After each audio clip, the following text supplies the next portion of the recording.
Vamos al desarrollo de informaciones del ámbito local, de las que se produjeron cuando estábamos culminando las últimas horas hábiles de los otros días. Está el despacho en el ámbito de la Cámara de Diputados relativo a las cuentas de inversión del Poder Ejecutivo correspondientes al año pasado, y que hubo un dictamen, se firmó un dictamen rechazándolas. Esto es lo que se informó desde la Comisión de Finanzas de Diputados, y donde se aludió al déficit que muestra la cuenta, y consideraron que la gestión gubernamental como deficitaria debido al incumplimiento del principio de equilibrio fiscal, ineficiencia e ineficacia de la administración de los fondos públicos y también del compromiso de gastos sin los debidos créditos presupuestarios, que a su vez importaron afectación de ejercicios futuros, resumió la presidenta de la comisión, la diputada Eugenia Gallardo.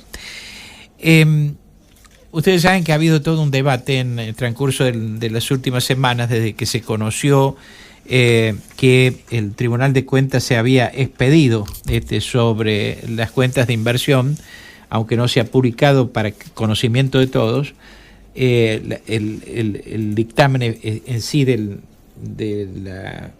tribunal, y ha habido una polémica porque hay una interpretación absolutamente inversa de la que hace el gobierno, que dice además apoyarse en datos de un estudio que encargó especialmente que realizara la Universidad de Buenos Aires, y lo que dice el rodriguezaísmo, ¿no?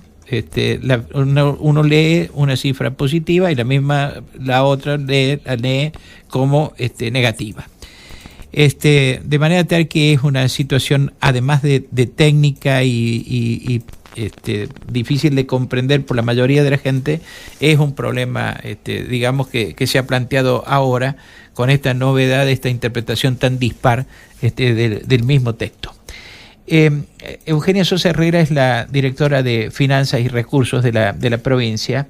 Le hemos pedido que nos atienda para hablar precisamente sobre esto y algunos otros temas que van a superar la circunstancia en la que estamos respecto de las cuentas de Alberto Rodríguez A. Eugenia Sosa Herrera, gracias por atenderme. Buen día, ¿cómo le va? ¿Cómo está usted? Hola, ¿qué tal? Muy buenos días a todos. Bueno, finalmente la Cámara de Diputados, la mayoría de la Cámara de Diputados ha emitido un dictamen rechazando las cuentas de inversión. Ahora deberá tratarlo obviamente en el recinto. Pero ¿qué concepto tiene usted referido a este tema? ¿O qué concepto tiene el gobierno? Sí, desde el gobierno todos los años, para dar cumplimiento a la normativa legal que tenemos, el Ministerio de Hacienda, desde el Poder Ejecutivo, envía antes del 31 de mayo toda la información atinente a la cuenta de inversión del ejercicio anterior para que el Tribunal de Cuentas intervenga y eleve informe a la legislatura, ¿sí? Esto lo tiene que hacer antes del 30 de junio. Del informe y de la situación que se observa en la cuenta de inversión, surge un resultado ordinario negativo. ¿Esto qué quiere decir? Que los ingresos del ejercicio 2023 ordinarios son inferiores a los gastos que tuvieron en el ejercicio 2023. Y esto da un resultado negativo de 93.100 millones, es decir, un déficit. De la cuenta del ejercicio que se envía desde el Ministerio de Hacienda y que el Tribunal de Cuentas interviene y ratifica, surge un déficit ordinario por este importe. ¿Y cuál es la razón por la que desde el rodriguezaísmo alegan que esos 93.000 millones son en realidad un resultado positivo? Entiendo que no, que positivo no es lo que ellos manifiestan. A lo sumo podría considerarse un déficit menor si se considera el resultado extraordinario, digamos, que es por la venta de inversiones, pero de todos modos da un déficit de 21.000 millones, considerando un ingreso extraordinario, digamos, que es vender inversiones para solventar un mayor gasto. A lo que puede referir es a las existencias de saldos al cierre del ejercicio, que cuando la información que eleva el Ministerio de Hacienda es totalmente consolidada con toda la información que incluye el gobierno de la provincia de San Luis, que son las empresas del Estado y fondos ajenos, o sea, fondos de terceros, digamos. Que cuando uno analiza esa disposición, que inclusive el Tribunal de Cuentas emite un informe al respecto, no queda disponible ese saldo. ¿Por qué? Porque del saldo existente al cierre, como digo, consolidado con toda la información, aproximadamente un tercio corresponde a cuentas de terceros. Esto es decir, son fondos que no pertenecen al Estado porque son, por ejemplo, cito así algunos ejemplos, los fondos de reparo de las empresas constructoras, las retenciones que se les hacen a los proveedores que hay que depositar en AFIP o en rentas, y los fondos de las empresas del Estado que también van en el consolidado. Por ejemplo, están los fondos de Ramón Carrillo, que no se pueden usar para otra cosa que para los fines que los tiene la empresa, ¿sí? También otro tercio prácticamente correspondía a cuentas afectadas. Estas cuentas afectadas son aquellas que tienen saldos específicamente destinados a gastos puntuales. Por ejemplo, cuando se firma un convenio con Nación para que Nación envíe fondos para hacer una obra específica, bueno, está en esas cuentas y no se puede afectar otra cosa. Probablemente ustedes conozcan Incluir Salud, que es el ex profe de antes, bueno, tiene fondos que envía Nación que también están afectados a eso. Y prácticamente el otro tercio correspondía a la deuda con proveedores al cierre de ejercicio, digamos. Esa era la situación puntual del desglose. Por ahí en una lectura rápida podemos interpretar que el consolidado de los saldos era positivo, pero al analizarlo y profundizarlo, observamos que bueno, el desglose era así, quedando un saldo disponible de cero, digamos, no era suficiente. ¿Qué consecuencias jurídicas derivan del hecho del rechazo de las cuentas de inversión? Ese es un paso que ya le corresponde a la legislatura. Desde el Ejecutivo lo que hacemos es armar la cuenta de inversión, que es como cuando una empresa cierra el balance, es la misma situación, digamos. Lo que se hace desde el Poder Ejecutivo es decir, bueno, a ver, cerremos balance, cumplimos con toda la normativa, y cuando se le eleva al Tribunal de Cuentas, el Tribunal de Cuentas nos audita, nos fue pidiendo mucha información a lo largo del mes de junio, y ellos lo que hacen también es verificar, intervenir y verificar que se cumplan con los pasos que establece la ley, porque la ley es muy clarita que tenemos que poner en la cuenta de inversión, la ejecución presupuestaria, la situación del tesoro, y cómo se deben ir exponiendo y armando esa información. Entonces, lo importante es que desde la parte nuestra, y ahora con el informe del Tribunal de Cuentas, esto va a la legislatura para que la legislatura sí apruebe o rechace esta cuenta del ejercicio, que ya sería un paso del Poder Legislativo. Hay una forma establecida para hacer este trabajo, ¿no? Para hacer esta presentación. No es que ustedes pueden ir alterándola. No. Todos los años el Poder Ejecutivo debe realizarlo de la misma manera.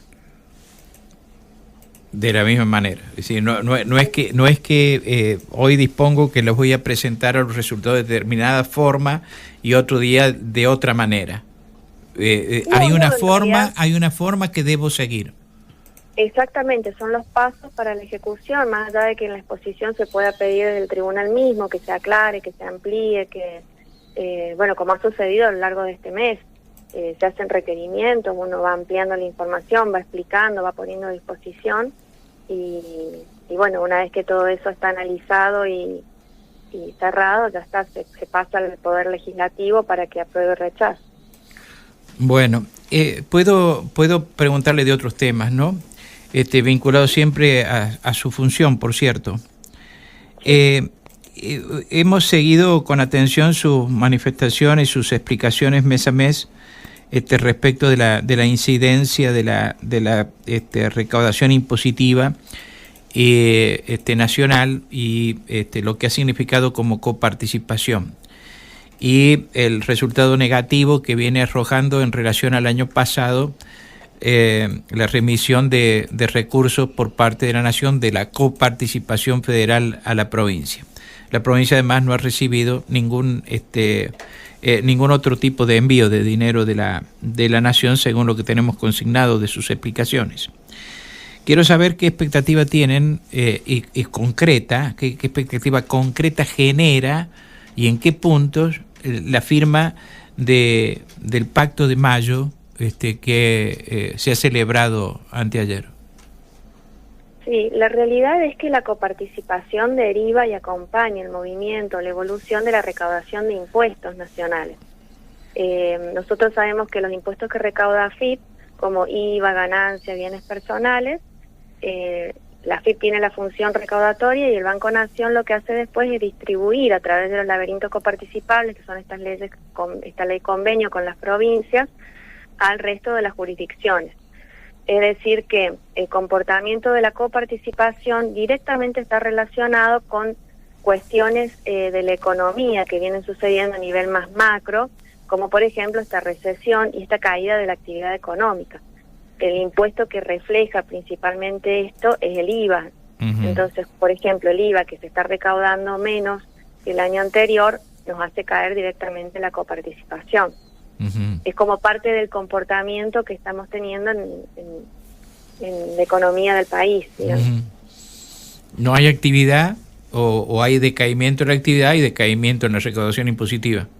Exactamente, evidentemente el nivel de actividad de este periodo es inferior al del año pasado, entonces la recaudación acompaña ese poco crecimiento interanual, que cuando uno lo ajusta por inflación termina siendo negativo.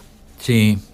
¿Y qué perspectiva concreta surge del pacto de mayo que nos haga tener, digamos, expectativa de que la situación puede mejorar? Por el lado del pacto de mayo entiendo que es acompañar un poco la gestión a nivel de que todos queremos que las cosas mejoren, ¿sí? Y que se entiende que una de las formas de mejorarlo es justamente disminuir el déficit. Esto nos pasa a nivel de todas las jurisdicciones. Cuando uno está gastando más de los ingresos que tiene, se va generando un problema que cada vez termina siendo mayor.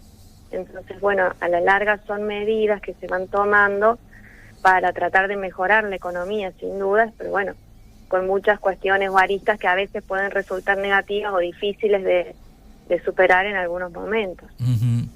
Y respecto de esto que señaló el presidente de la Nación, de rediscutir el régimen de la coparticipación federal de impuestos, una cuestión que en realidad viene postergada desde la sanción de la reforma constitucional del 94. Quiero saber si la provincia tiene postura tomada en relación a ese tema que es tan delicado.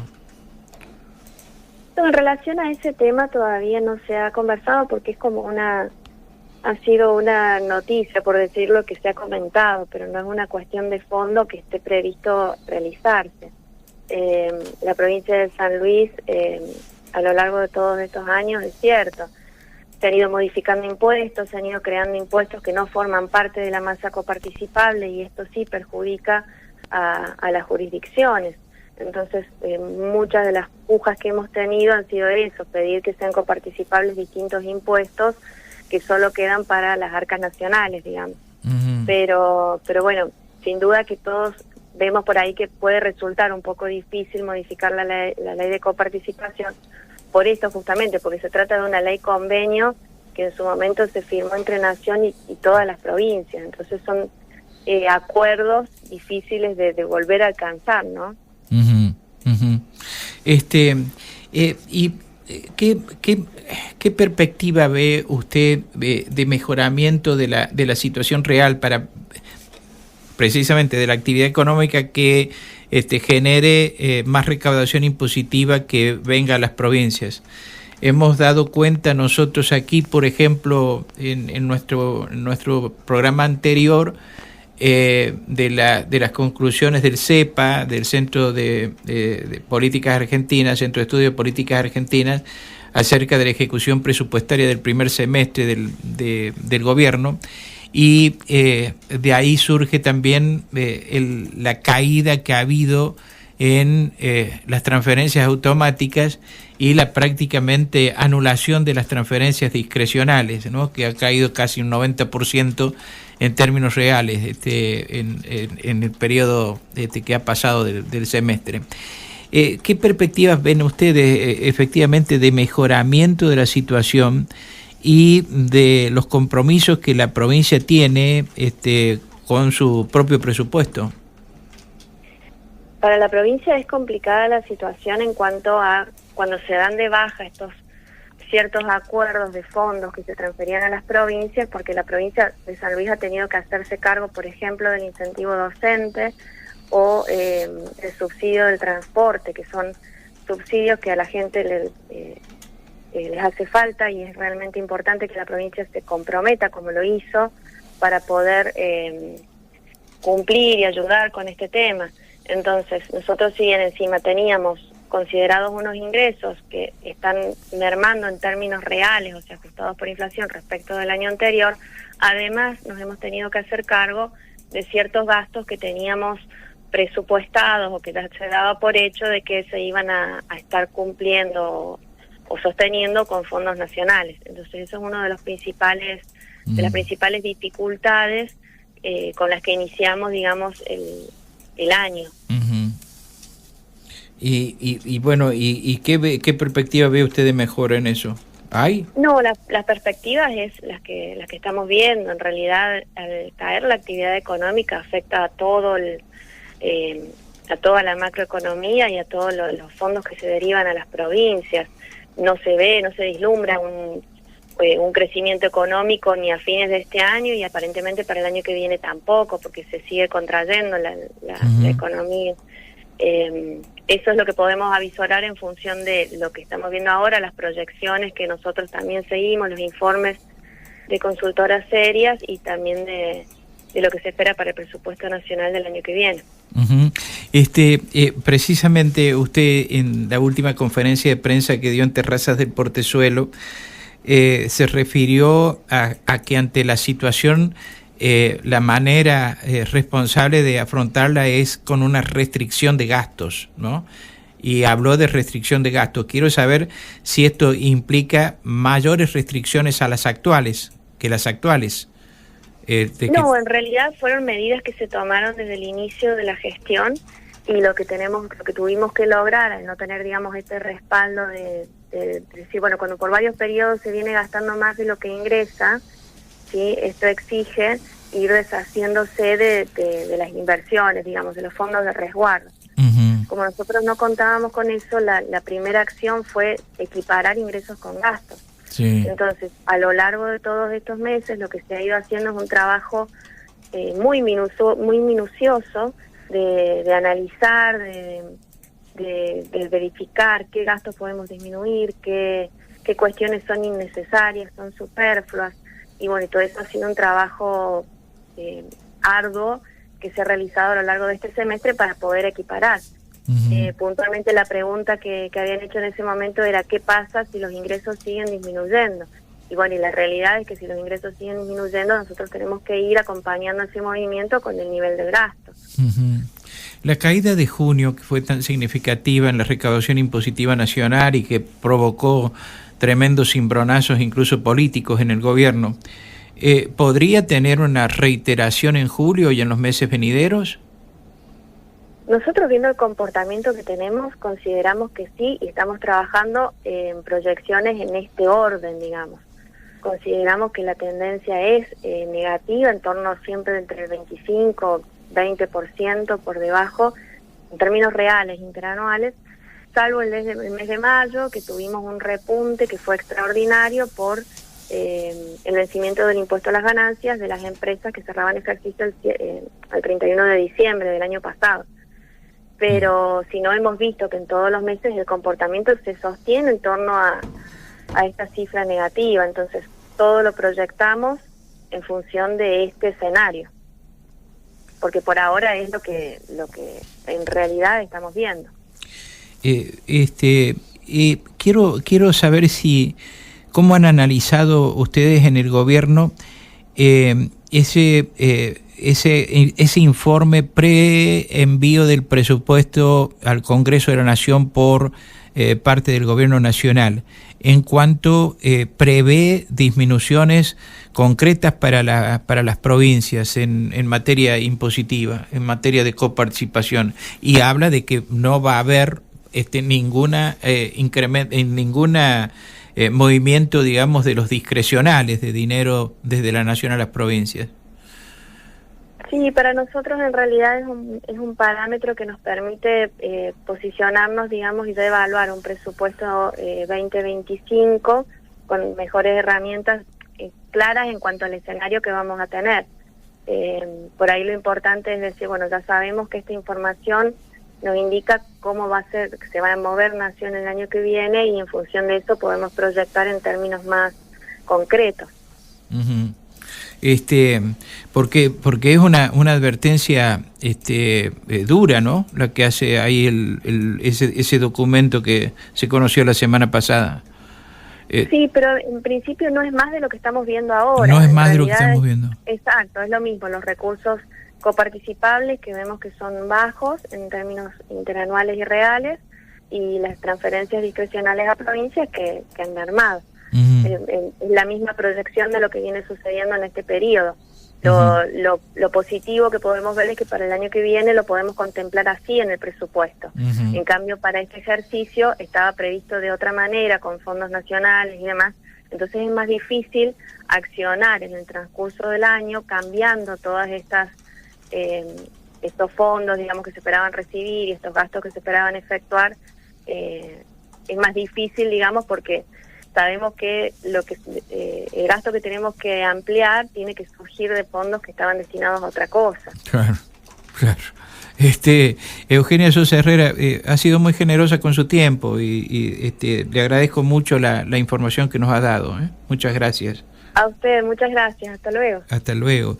Eugenia Sosa Herrera, directora de Finanzas y Recursos de la provincia, estuvo esta mañana aquí en Nada Secreto en Radio Universidad. Es la hora 8:25. ¿Cuál es la temperatura, don Javier? En la ciudad de San Luis la temperatura actual es de 4 grados 5 décimas, humedad del